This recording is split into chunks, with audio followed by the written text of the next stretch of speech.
say pretty excited coming off the field there. What did this one mean for the team? No, it meant a lot just because of the way these guys fight, just how resilient these guys are. In spite of everything that's gone on during the game, with the injuries, we were able to come out on top. So good for these guys. Very good for these guys. With the kicking situation, was there any possibility of having Tress kick at the end? Was there an emergency plan there? No emergency plan. We were going for it. We were going to have to go for two. We were going to have to do everything we could to try and score. So coming out of halftime, having a kicker was just off the board? No, just kickoff guy. That was it. Do you have an update at all on JB, what happened to him? No. I have no idea. I'm not going to speculate. They're just going to run some more tests just to make sure he's okay. Do you know what was it, his neck or anything? No. For the defense to give up that touchdown, but then Fuller to come back and make the play, what did that say about their ability to bounce back? Again, to be resilient, to bounce back. A lot of things going against us at that point, but they settled in, got a little pressure on them, and we had Kendall make a great play. Ronnie, their run defense have been very good the last 5-6 weeks. You guys had a lot of success there. What do you think was a big key for you in that? Well, I thought we were getting good initial surge, good push. We were able to keep them honest, so they really couldn't stack the box all the time. And then when they did stack the box, they were very stout. It seems like your running game has really picked up since week 7, I guess. What would you attribute that to, and how are you seeing that now? Well, again, I think a lot of it has to do with just how we've come together, how our guys are learning, our guys understanding, what we do and how we do it. It took a little time. There was a number of new faces out there. We're getting some faces back on the field, which is kind of nice, too, to see. The defense held Seattle to only 10%. I think they were on the field for only 18 minutes in defense. What have you seen from that group over the last few weeks? Just the way they've played together, and things have come together nicely. I think a big thing has been, for the most part, the communication you see in the secondary. We did blow one on one of the deep overs they had early in the game, unfortunately. We settled in, and I think the guys really played a huge game. Is this kind of the formula that you envisioned for this team? Say it again. I'm sorry. Is this the kind of formula you envisioned for this team? Yes, that's kind of what we were hoping for early on. Apparently, we're getting it now, so hopefully we can maintain it. It'll be a little bit of a struggle, obviously. We'll have to rest up, get ready to go to Vegas and play the Raiders. The way you guys. How did you think Keith held up the center? Oh, I thought Keith did a nice job. He really did. He's a technician. He plays with his hands well. He moves his feet well, and he can position very nicely. He's a guy that plays with leverage, so he did a nice job. You saw him IDing some of the protections, and that's a big thing to ask of a young guy, and for him to come through and do what he did, that was awesome. With the way you guys are in the playoffs, if they started today, is that something you address with the team, that you're in that hunt now? No. What we talked about was really about positioning. We've got one more game, and then we've got the 5-game round robin. I mean, we're going to have to, take on the Raiders and get ready for them, and then we'll worry about the next 5 games. Ron, what do you make of you're pretty much in that position, though? Like, even if you don't win all 5 of the games like you maybe needed to earlier in the year, you're still in this position. So what do you make of the hole that you guys have dug yourself out of? Well, we're not out of it completely, but unfortunately, it was about learning and growing, and it was all part of the process that we've had to go through to develop as a team. I mean, it really wasn't going to happen overnight. I mean, I know last year, and a lot of people I talked about early, and people got upset with me, but that's ball. I mean, it's just the way it is. That's the truth of the matter. And just being honest. I think we're coming together and being the kind of team that we envisioned. And if we can continue to work and play the way we've played, we give ourselves a chance, and that's all we need is a chance. There are some teams that, when they get adversity, they bounce back. For yourself, being able to turn teams around late in the season, previous season, do you kind of have that same type of, I don't want to call it like a swagger for yourself, but to know that you can turn a team around? Well, I wouldn't say that, Darren. I think it's just, when you work hard and the guys do the things that we ask and it starts to come, then you see it because of that, because of what we've done.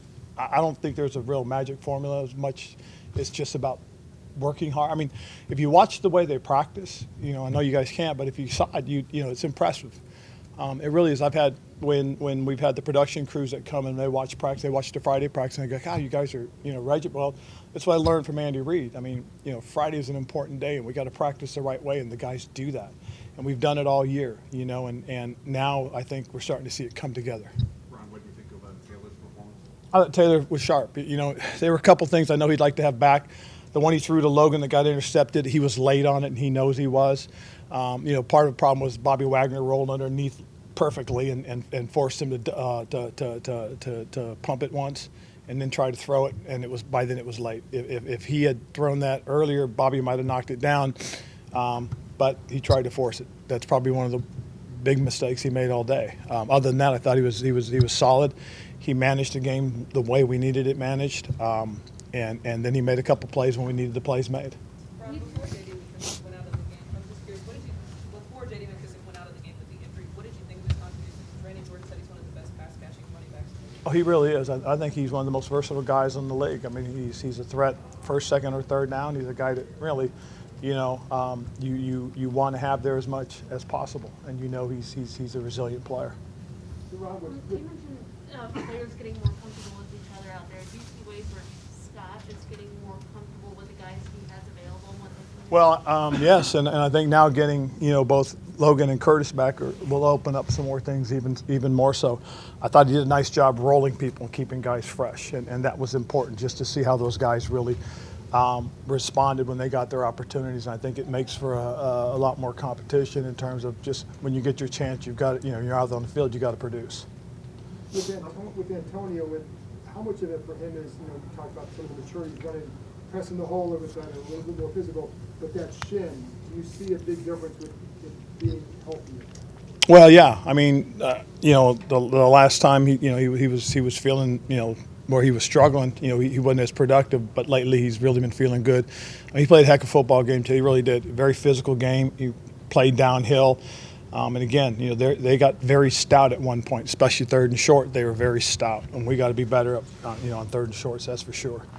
But there were some really good things, and it was unfortunate on the toss or the outside run. I just thought the way the defender came into Brandon, I don't know if it was as much just a reaction to the way he hit Brandon, but it's unfortunate because JD made a heck of a run. Ron, this is the first time Washington has won a Monday Night Football game at home since 2012. I'm sure you guys know, but that was the last time they had that big playoff push. They won 3 in a row. I'm just curious, in context of history, how much does it mean when you think about it in that context that you guys have put yourself in this position? This is very similar, and this is the first time in almost a decade that you guys have won a big Monday Night Football game. Well, I'm very proud of these guys just because of how resilient we were, how tough it was, and just doing the things they needed to do to give themselves a chance to win. And as I said, all they need is a chance. And I really think this is a group of guys that will just continue to be resilient. I mean, we're down to our 4th center, so that was pretty big of Keith coming in and playing the way he did. So, just very proud of these guys. John and Tony in the end seemed to really contain Russell. Yes. How, your instant analysis. That was one of the things that we talked about was being, disciplined on the rush, and we really felt that if we can just keep the edges and keep him inside, we would have success. And unfortunately, the 2 times we didn't. Once he ran a quarterback draw for like 11, 12 yards, and then the last one he threw that last touchdown pass because he was able to step up and complete it. So, I thought we, for the most part, handled the rush assignments. I'm really pleased with what Jack had going as far as that with Sam Mills and the defensive line. I just, they were very disciplined, and we know how dangerous Russell is. The impact of Landon Collins in this new role, is this what you envisioned? Yes. You exceeded that? Very much so. He's doing the things that we feel that he has the perfect skill set for, and that's the Buffalo, the big nickel position. It's really just a drop-down safety. So if you guys say that once in a while, he'll be happy. But, it's what he really is. He's the drop-down safety that's already in the box. You see it. You see on those short underneath passes how physical he is as a tackler, how he's around the ball. He's a good blitzer coming off the edge for us. Very heady player, knocked that ball loose, and we were able to recover it. I mean, that's the kind of production that position needs, and it's a position that's going to play. If there are 60 plays, it's going to play at least 50, 55 of those plays. So, the guy's done a great job for us. Ron, to be in this position, to you guys had to win the 3 in a row, but you guys have also gotten some breaks with some other games around the league. How much were you paying attention yesterday, seeing everything else that was kind of going on? Oh, yeah, paid a lot of attention to it. I mean, it's important now. I mean, and that's the big thing that we try to get across to the guys is that let's take care of our business. You know, whatever happens, we can't control, but if we take care of our business, we give ourselves a chance. And that's the biggest thing, you know, that I remind them of. And, you know, the guys have been great about it. What did you make of Curtis and Logan East coming back? It was kind of neat to watch them both. I mean, we saw Curtis's explosiveness and the potential, and a couple of times he was very close, and they were able to make the play and get him down. But, you know, it's coming. I mean, the more he gets back into the swing of things, the better he's going to get for us, and he can really, you know, help add on some things. Having Logan back was kind of cool. I disagree with that last call. You know, that right hand was under the ball, and that's really all it needs because if you got your hand under the ball and you touch the ground, hey, you know, that doesn't matter. So I'm disappointed in it, but, you know, that's what they said. Ron, with the kicking operation, we saw, I think Kyle was trying to hold at one point. Did they lobby you at all? Did they get any meaningful practice time, or did you just say No. they're not even going to pick? They went and tried, and it wasn't working. And so Nate came to me and told me, you know, that we didn't have any, you know, we didn't have a field goal or extra point kicker. I did ask Nate if Tress could drop kick, and no. So that wasn't there. I'm serious. I did ask, and that wasn't there. So unfortunately, so we'll have to see. We'll have to see how bad Joey is, and we have to see who's out there. Last one. Ron, you mentioned the fact that you guys are on your 4th center, and really it's interesting that things have fallen apart in many ways with injuries and things of that nature, but you guys have this 3-game winning streak. You mentioned the resilience. What do you make of the fact that all of these things are coming together at this time period with some of the injuries that you guys have faced and some of the adversity? I think because, you know, first of all, one thing is I think, you know, we've done a good job in personnel in terms of having the depth we needed. You know, it started last year. I thought last year, you know, those guys did a good job. We brought in good depth on the offensive, defensive line, and that's really what it's about. Being able to have guys that are ready to play and guys that have, you know, the ability to play more than one position and get them back in, that's huge, and that's been big for us. All right. Thanks, Cool. Coach. Thank you, guys.